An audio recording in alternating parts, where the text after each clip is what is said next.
What happens when one of comedy's greatest icons sits down for what should have been a lighthearted morning interview, only to realize he's been walked straight into an ambush? From the second Eddie Murphy stepped onto The View, the atmosphere felt tense.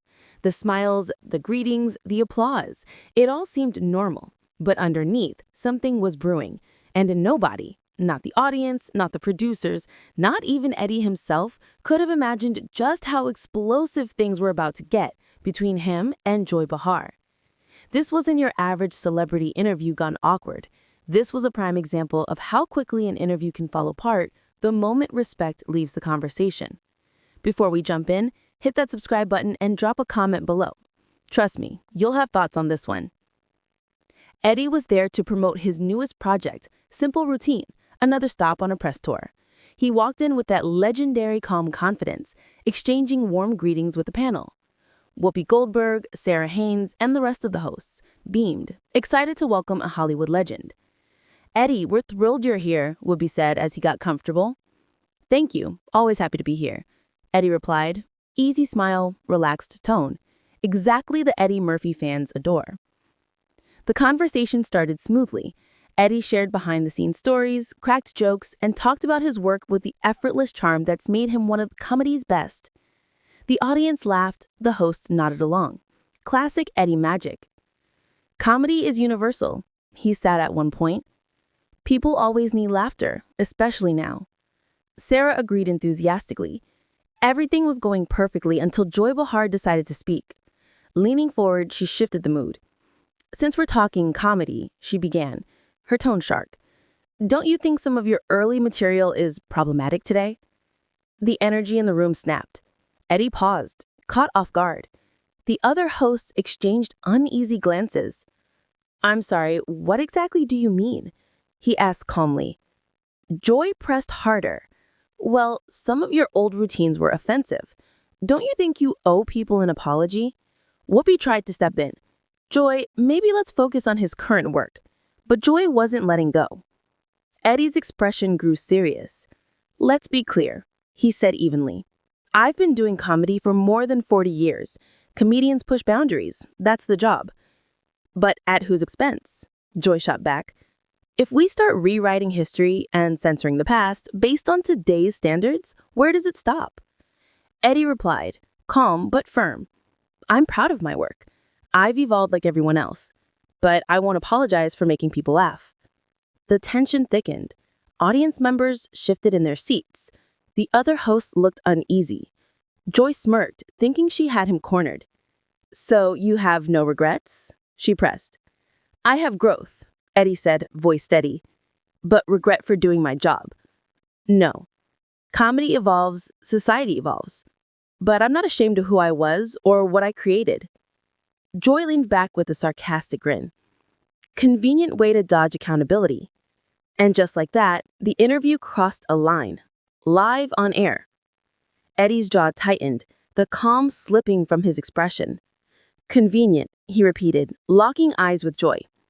"You think it's convenient for me to sit here and get blindsided in what was supposed to be a friendly conversation about my work? Convenient to have decades of my career boil down to whatever talking points you decided to attack today?" Joy lifted her chin, clearly defensive, but still enjoying the tension. "I'm just asking the questions that need to be asked, you know?" "No," Eddie shot back, his voice rising slightly. "You're not asking questions. You're accusing. You're demanding apologies for art created in a different time and context. Tell me, do you hold every comedian to that same standard, or just the one sitting in front of you right now?" The air in the studio grew heavy. Sarah leaned forward, trying to calm things down. But Eddie wasn't finished. "Let me ask you something, Joy," he continued, turning toward her fully. "In your career, have you never made a joke that someone could find offensive today? Nothing that might be seen differently with time? Because if we're retroactively judging artists, that applies to everyone, doesn't it?" Joy's face flushed. The smugness faded, replaced with irritation. "That's not the same thing," she said. "I've never done the kind of material you have." Eddie raised an eyebrow. "Really? You've never joked about someone's looks, their beliefs, Where they come from? Never said anything that might hurt somebody's feelings. Never pushed a boundary. Joy opened her mouth, but nothing came out. The silence was sharp. Whoopi tried to step in gently. Let's remember we're all here on the same team. No, Whoopi, he said, shaking his head. This is the conversation, because what's happening right now is exactly the kind of double standard that's hurting honest dialogue in this country. Double standards? Joy scoffed. Isn't that a little dramatic? Dramatic? Eddie let out a humorless laugh. Joy, you ambushed me on live television, demanded I apologize for my life's work, then tried to pretend it's some noble pursuit of truth, and now I'm dramatic for pointing out the hypocrisy? The room went silent. Even the audience froze, eyes locked on the clash. I didn't ambush you, Joy said, crossing her arms. I asked fair questions about accountability. Fair questions. Eddie's voice cut through the air. You came here with a predetermined narrative, and when I don't fit into it, you call it accountability. That's not interviewing. That's cornering. Sarah tried again. I think what we're really talking about is how artists can evolve while still valuing their past work. Eddie nodded toward her. Exactly. Growth isn't about erasing history. Growth is acknowledging the past and continuing to create honestly. Joy leaned forward again, refusing to back down. Authenticity doesn't excuse harm.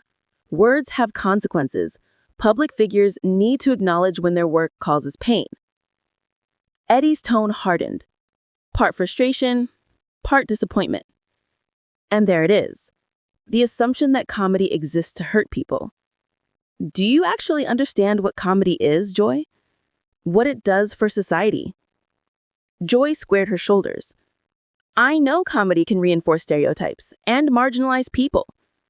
And comedy can challenge power, expose truths, offer relief in dark moments, Eddie countered. It can open eyes and break barriers, but I guess that nuance doesn't fit your narrative. The set felt frozen. The other hosts looked helpless, glancing toward producers off camera as if begging for a commercial break. Finally, Whoopi stepped in, her voice firm, cutting through the chaos. All right, enough. We're all grown-ups here. We can disagree without ripping each other apart. Sarah quickly added, there's room for different viewpoints. We don't all have to see this the same way. But Joy couldn't resist one more shot. When someone has your kind of platform, Eddie, she said, leaning forward, voice dripping with moral superiority, they have a responsibility to be thoughtful about the influence they have. That was it. Eddie's patience snapped. Responsible to who, Joy? He fired back. You, a committee that decides what's acceptable every other Tuesday?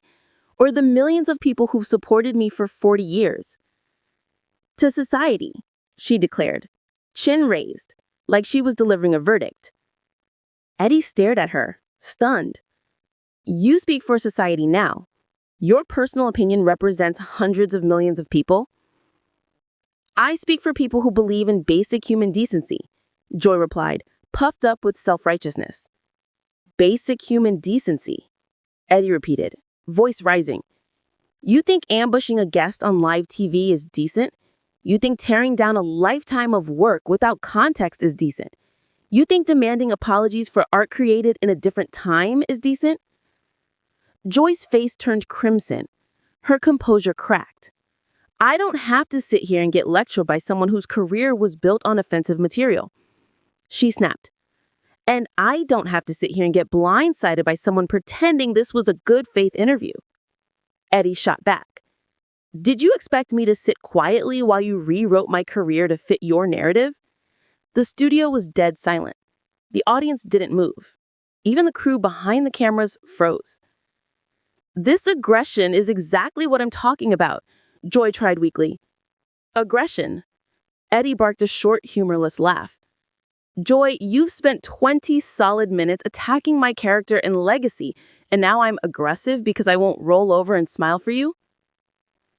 Come on, Whoopi urged. Let's all take a breath. But Eddie was past diplomacy.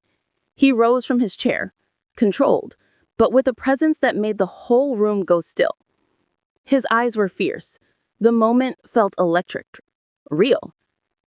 "You know what, Joy?" he said quietly, his calm voice cutting deeper than shouting ever could. "I face critics, controversy, everything this business can throw. But never have I dealt with someone bold enough to invite me on their show just to take cheap shots under the guise of accountability."